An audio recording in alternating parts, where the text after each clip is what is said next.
Nagsimula sa simple na pasulyap-sulyap, nagpapapansin sa'yo.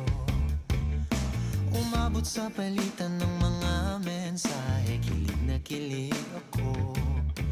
Kumusta, kain na, hello, magandang umaga. Ingat ka, pahinga, huwag kang masyadong magpupuyat pa.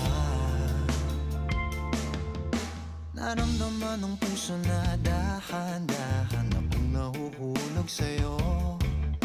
Sa kada araw natin na pag-uusap, meron